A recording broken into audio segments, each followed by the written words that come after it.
So where does this inverse Laplace transform formula come from?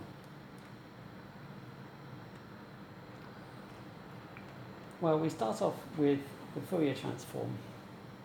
So just to remind you, the Fourier transform, so suppose you've got a function f of t. Well, the Fourier transform of f of t, which is written with a tilde rather than a line, am I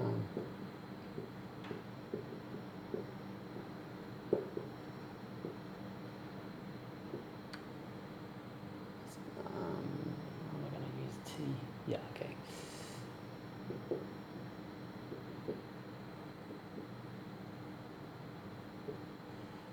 Is normally written like this. But it's only a proper function if this integral exists.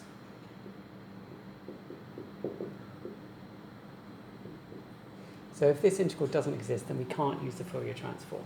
So that limits, so we can't, for example, take the Fourier transform of a step function, because the area under the curve would be infinite and this limit doesn't exist, and this integral doesn't exist. So the idea behind a Laplace transform is to instead consider, suppose we have some function f where this limit doesn't exist. Then instead of considering the Fourier transform, which is not defined, then what we do is we consider a function g of c and t. And this is simply e to the minus ct times f of t.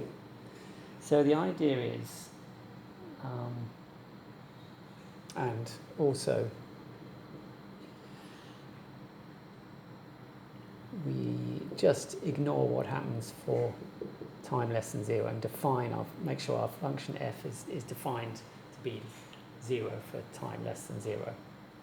Okay, so the idea here is that c is a positive number which is made large enough so that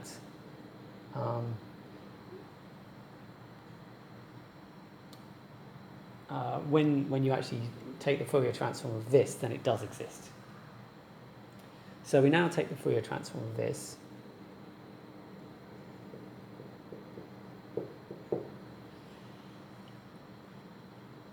and just following this.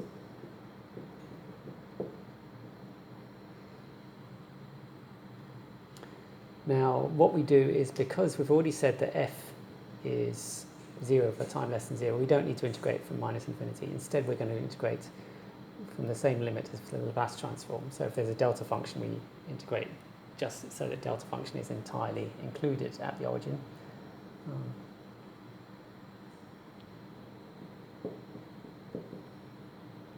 So it's just this, and then we've got the extra ct.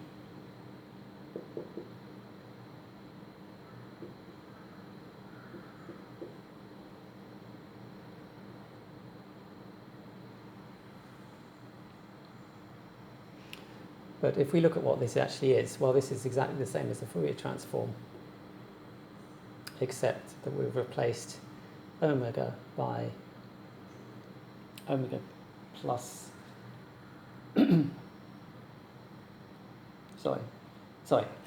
this is exactly the same as the Laplace transform, except that we've replaced the s by c plus I omega. So this is simply the Laplace transform of f with s replaced by c plus I omega.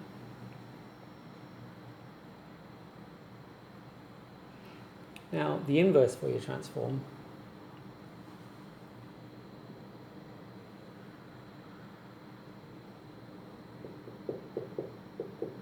is given by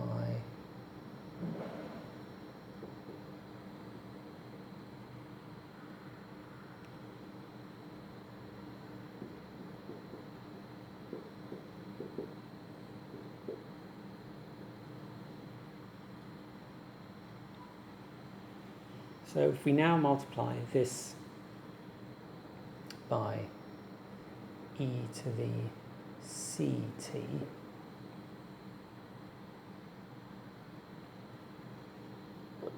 use the ct in here,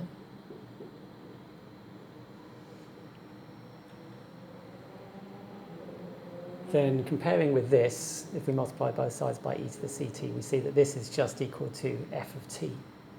So we end up with this thing here is the same as f of t.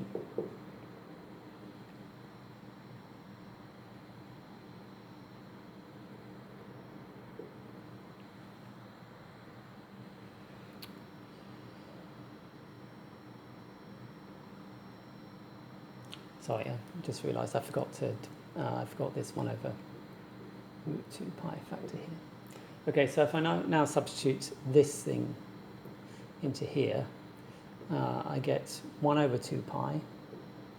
So I've got root 2 pi squared.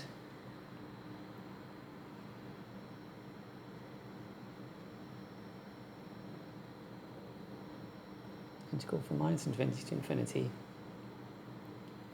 of f bar c plus I omega, and then this is e to the c plus I omega t d omega.